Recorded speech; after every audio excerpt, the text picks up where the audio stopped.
Hello everyone, welcome to our channel. हमारी आज की वीडियो का टॉपिक है आज़ादी की 75वीं वर्षगांठ पर निबंध। इस निबंध को आप आज़ादी के 75 वर्ष पर निबंध के रूप में भी लिख सकते हैं और आज़ादी के अमृत महोत्सव पर निबंध के रूप में भी लिख सकते हैं। तो चलिए फ्रेंड्स, एक प्रभावशाली स्लोगन के साथ इस निबंध की शुरुआत करते हैं। स्लोगन के साथ निबंध लिखने से क्या होता है कि हमारा जो निबंध है वो पढ़ने वाले पर या फिर हमारे एग्जामिनर पर बहुत अच्छा इंप्रेशन छोड़ता है। तो चलिए शुरू करते हैं। आज़ादी की 75वीं वर्षगांठ पर उत्सव हम मनाएं, वीर शहीदों को याद कर संघर्ष गाथा को दोहराएं, बीते 75 सालों की उपलब्धियां हम गिनवाएं, लेकर नए 75 संकल्प हर घर तिरंगा लहराएं। इस स्लोगन में हमने आज़ादी के अमृत महोत्सव का पूरा सार लिख दिया है कि आज़ादी की 75वीं वर्षगांठ पर हमारा देश भारत उत्सव मना रहा है, यानी कि आज़ादी का अमृत महोत्सव मना रहा है। और कैसे मना रहा है? वीर शहीदों को याद कर और स्वतंत्रता संग्राम की संघर्ष गाथा को दोहराकर और बीते 75 सालों की उपलब्धियों को गिनवाकर और नए 75 संकल्प लेकर हमारा देश भारत जो है आज़ादी की वर्षगांठ मना रहा है। और इस दौरान जो इस बार 15 अगस्त मनाया जा रहा है उसमें हर घर तिरंगा अभियान चलाया जा रहा है। तो ये सारा जो सार है हमने इन 4 पंक्तियों में लिख दिया है। अब हम अपने निबंध की जो प्रस्तावना होती है, परिचय होता है, उसकी शुरुआत करेंगे।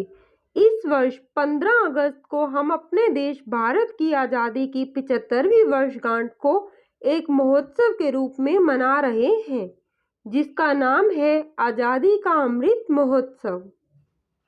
हमारा देश भारत 15 अगस्त 1947 को अंग्रेजों की गुलामी से आज़ाद हुआ था।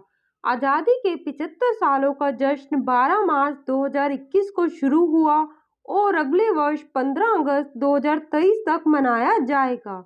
आज़ादी की 75वीं वर्षगांठ की खुशी हर एक भारतवासी मना रहा है। जन जन की भागीदारी इसमें शामिल है। इतने शुभ अवसर पर देश का बच्चा बच्चा उत्सव मना रहा है। मनाए भी क्यों ना, आखिर इतने संघर्षों के बाद हम भारतवासियों के जीवन में इतनी खुशी का पल आया है। देश जब अंग्रेजी शासन का गुलाम था तब भारतवासियों ने बहुत कष्ट सहे।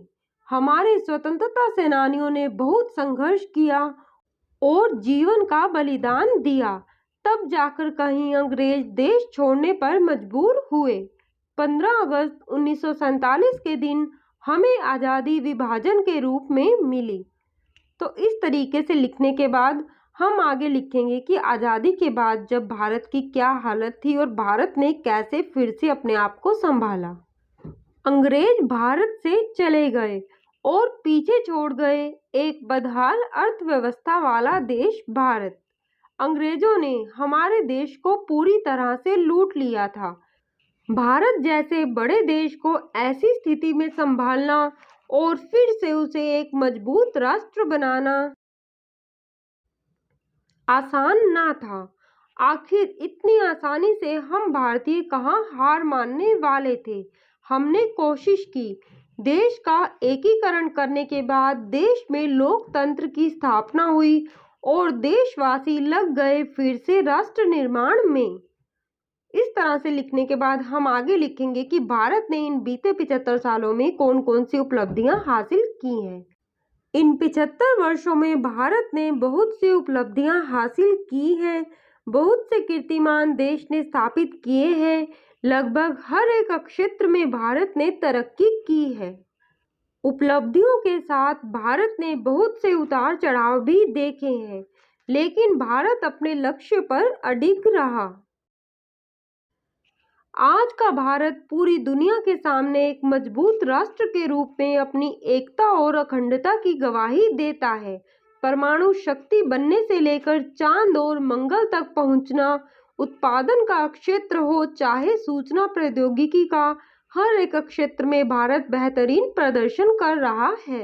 आने वाले 25 वर्षों अर्थात अमृत काल के लिए भारत नई योजनाओं को तैयार कर रहा है। वर्तमान सरकार सबका साथ सबका विकास, स्वदेशी अपनाओ, आत्मनिर्भर भारत जैसे अनेक संकल्पों पर कार्य कर रही है। आने वाले समय में भी भारत ऐसे ही नए कीर्तिमान स्थापित कर विश्व गुरु बनने का स्वप्न अवश्य ही साकार करेगा। इस तरीके से निबंध लिखने के बाद हम लास्ट में 2 पंक्तियां स्लोगन की फिर से लिखेंगे। आजादी की 75वीं वर्षगांठ पर कसम हम ये खाएं, देश हित में कदम बढ़ाकर आत्मनिर्भर भारत बनाएं, आत्मनिर्भर भारत बनाएं।